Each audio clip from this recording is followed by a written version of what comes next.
I wrote a book called Fateful Triangle, U.S., Israel, and the Palestinians, focused on the war, discussed background and prospects.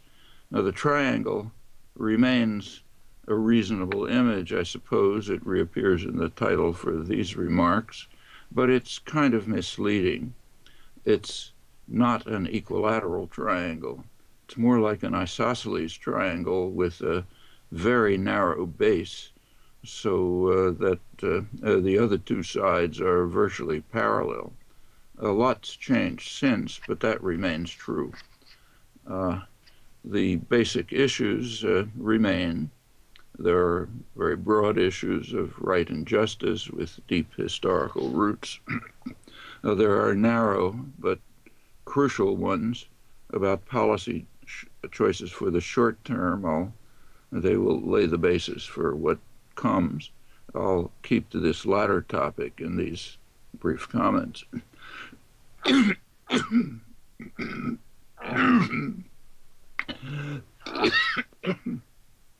That means keeping to the post-67 period, though obviously that's only part of the story. Immediately after the 67 war, Israel initiated the settlement policies that continue to the present. And some of the leading figures made the purpose quite explicit.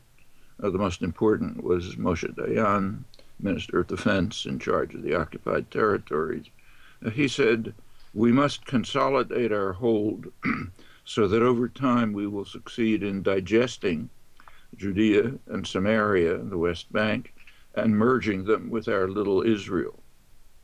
Meanwhile, dismembering the territorial contiguity and contiguity of the West Bank. We should establish what he called permanent rule, Memshelet Keva in Hebrew. That would have to be done by expropriating land from Arab owners under the pretense, I'm quoting him, the pretense that the step is necessary for military purposes." These are procedures that Israel had conducted repeatedly inside what he called Little Israel. Famous case is Carmiel. He informed his colleagues that we should tell the Palestinians that we have nothing for them. They will live like dogs, and whoever will leave, and we'll see where that leads to. He recognized that this is in violation of international law, but he said states violate international law, so we will too. And they can when the superpower master of the world approves. By now, the illegality is beyond serious discussion. That includes the Security Council. So, for example, in 1979, the UN Security Council passed a resolution 446, which stated that the policy and practices of Israel in establishing settlements in the Palestinian and other Arab territories occupied since 1967 have no legal validity and constitute a serious obstruction to achieving a comprehensive, just, and lasting peace in the Middle East, ordered them terminated. Now, that was passed 12-0, with the U.S. and Britain abstaining. It now includes the International Court of Justice, that includes the U.S. justice on the crucial issue. It also includes Israel itself. Right after 1967, Israel's leading legal authority, Theodore Meron, now a distinguished international legal figure, he informed the government that any settlement at all in the occupied territories would be in violation of the Geneva Convention's basic international humanitarian law. He was backed in that by the Attorney General, Yaakov Shimshon Shapiro, and as I mentioned, Dayan as well. In illegally annexed East Jerusalem and the Syrian Golan Heights, there are specific Security Council condemnations right away. In fact, in 1968, Israeli unification of Jerusalem, establishing the capital, was declared illegal by the Security Council, 13-0, 2 abstentions, the United States and Canada. was reiterated in 1980 with the U.S. alone abstaining. With regard to the Golan Heights, even the United States agreed and joined in 1981 in declaring the annexation and settlement illegal. Interestingly, a few days ago, the New York Times referred to the Golan Heights as disputed territory. They're keeping obediently to U.S. practice, which is in violation of official policy, even the Security Council vote.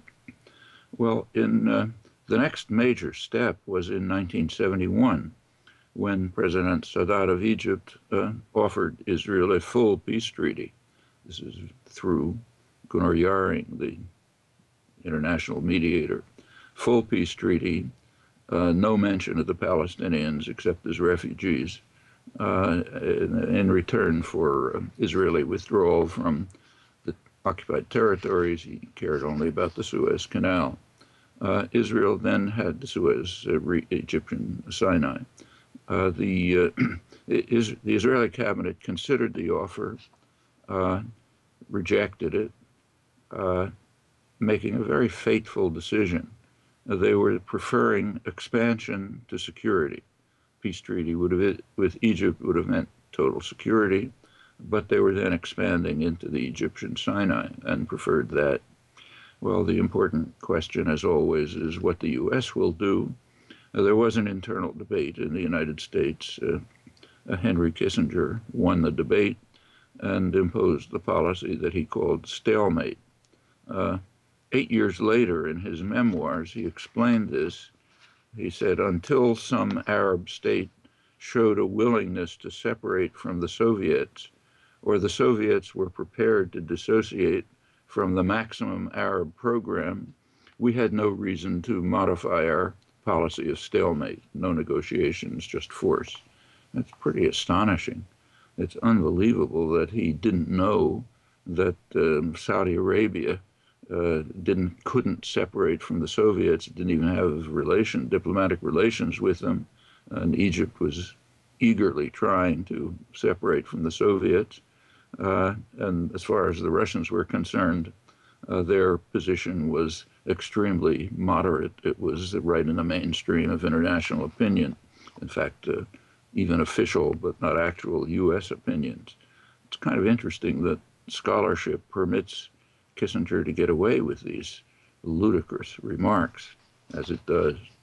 Well, after the U.S. rejection, Sadat removed the Russian advisors, tried in every possible way to get the United States to join him in calling for peace. There was no reaction. And that led to the October 73 war, which is a very close thing for Israel, and indeed for the world. There was a threat of nuclear war. Now, there are some recently declassified documents from the Israeli and U.S. archives that shed a good deal of light on what happened, and these are a very crucial moment. Kissinger later recognized that, as he puts it, during 1973 it was possible to prevent war. And the archives report his meetings with Sadat's advisor, Hafiz Ismail, before the war. And Kissinger says, frankly, what I did in these meetings was to speak with him about the weather and every other topic in the world, just so that we didn't touch on the subject of an agreement. I attempted to gain time, postpone it month after month. We didn't desire talks. So stalemate, force, no negotiations. Then came the war.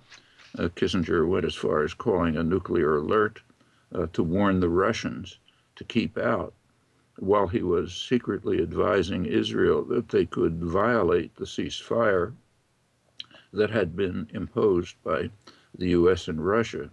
His goal explicitly was to keep control after the wreckage for which he was largely responsible.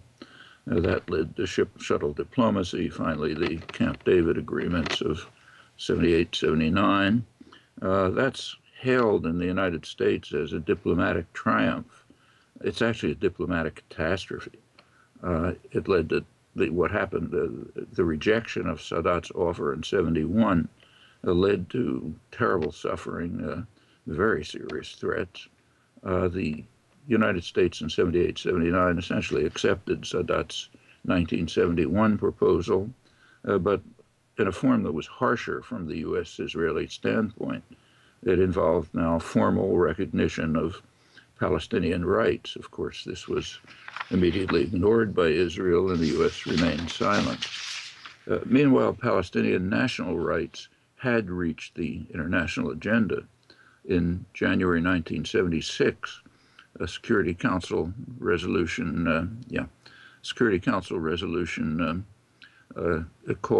was proposed by Syria, Egypt, Jordan, so-called confrontation states, calling for establishment of a two-state settlement on the internationally recognized border with, and then came the wording of UN 242, recognition of the rights of every state in the region to peace and security within secure and recognized borders. That was vetoed by the United States.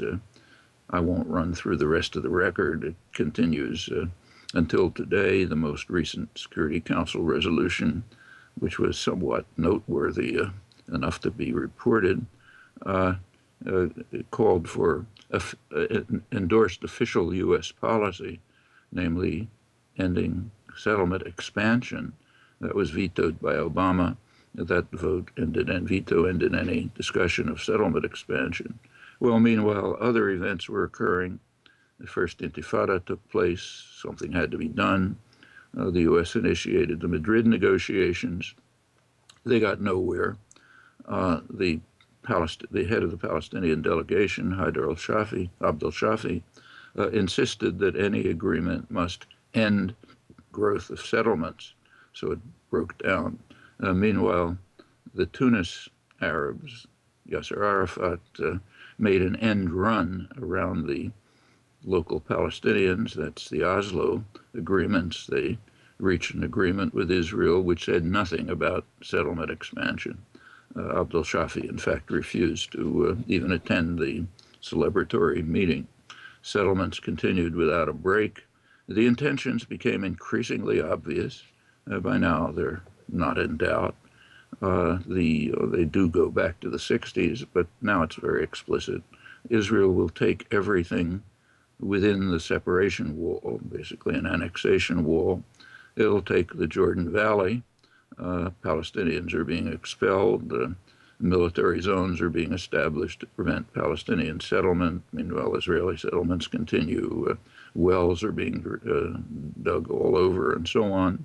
There are corridors cutting through what remains, leaving unviable cantons. The goal is to take probably close to a half of the West Bank area, what's called Area C, where the Palestinian Authority has no independent powers, is 60% of the West Bank. About a third of it is closed military zones. 40% of settlements are on private land. It's essentially being taken over. Oslo will be, Gaza will be kept as a prison, separated from the West Bank. That's actually been U.S.-Israeli policy since the Oslo agreements, which declared the two to be an inseparable territorial unity. And Israel will keep the Syrian Golan Heights. Those are the policies now being implemented. A couple of days ago, the United States warned the European Union not to support the Palestinians at the UN, urging again that the only path is negotiations. Now, the kind of official line in the West is that the Palestinians are insisting on preconditions. The opposite is true. The United States and Israel are insisting on crucial preconditions. One is that the negotiations be under U.S. auspices, which means that the two legs of the triangle will be in parallel, and also that settlements will continue to expand, either openly or by deception, as during the 10-month settlement freeze. Well, that's roughly where we are now. Let me just say a couple of words about the prospects and the options. One option is well known. International consensus, roughly along the lines of the 1976 vetoed Security Council resolution. Now, that's supported by essentially everybody, apart from the two rejectionist states, the U.S. and Israel. That could lay the basis for moving on to closer integration, federation, binational state, eroding the imperial borders, which there's no reason to worship. For what it's worth, these longer-term goals are pretty much what I've personally advocated for 70 years, often writing about it. An alternative is commonly suggested now, namely give the keys to Israel, one state, civil rights struggle, anti-apartheid struggle. That second alternative overlooks a crucial fact. There isn't the slightest reason to expect Israel to accept the keys. The reason is that there's a third option, namely the one that the U.S. and Israel are now pursuing, which I've already described. In that case, there's no so-called demographic problem, the very few Palestinians in the areas that Israel will take over, no civil rights struggle. There are many analogies to South Africa, mostly irrelevant in my opinion. It's true that sometimes the scattered cantons are called Bantustans, actually. Ariel Sharon even used that, but that's misleading too. South Africa had reason to sustain the Bantustans. That was their labor supply, tried to develop them, tried to gain international recognition, didn't gain any apart from Israel. But Israel has absolutely no interest in the cantons. It's pretty much like what Dayan said, let them leave. Mustafa Barghouti a couple days ago pointed out accurately that it's far worse than South African apartheid, essentially for these reasons. There is actually one analogy with South Africa that's highly relevant. In 1958, we know from internal documents that, we know from internal documents that in 1958, the nationalist regime in South Africa recognized that they're becoming international pariahs. The foreign minister called in the American ambassador and spoke to him. He said, we know that everyone's voting against us in the United Nations, we're becoming pariahs, but it really doesn't matter. You and I both know that there's only one vote in the United Nations, that's yours. And as long as you support us, it doesn't matter what else happened. And that's pretty much the way it worked out. Under Reagan in the 1980s, in the framework of his war on terror, the African National Congress was declared to be one of the more notorious terrorist groups in the world. Mandela was on the terrorist list. That was 1988. In fact, Mandela was removed from the terrorist list just about 2 years ago. By 1990, however, U.S. policy had shifted. Also, Cuba had driven the South Africans out of illegally occupied Namibia. And when these events happened, including the shift in U.S. policy, apartheid shortly ended. That's a major victory for justice, even though only partial, as the recent miners' strike and the brutal state reaction vividly illustrates. That's not the only such case. There are others. It's conceivable that U.S. policy might shift. For example, the United States might accept the proposals of the major human rights groups like Amnesty International, which called for an arms embargo on Israel, or Human Rights Watch, which called for an end to any U.S. aid to Israel that either is involved in any way with the settlements in the occupied territories or with discrimination within Israel. It's a strong demand coming from a central organization. There's plenty of popular support for that, even in the United States, and it could expand, it could lead to a change of policy. And if that doesn't happen, I think the prospects look pretty grim. I am very pleased to tell you that Cindy and Corey just arrived during the interview of Noam Chomsky, and maybe we can welcome to you. such a respected and beloved person in the world community, was able to come to us via Skype, Noam Chomsky, who is not feeling particularly well, but who made this effort because all of his life, actually, he's made the effort to understand what has been really going on in the world instead of leaving it to the media and other places. So we thank him deeply, and we wish him the best of health. Roger, do you have something to say?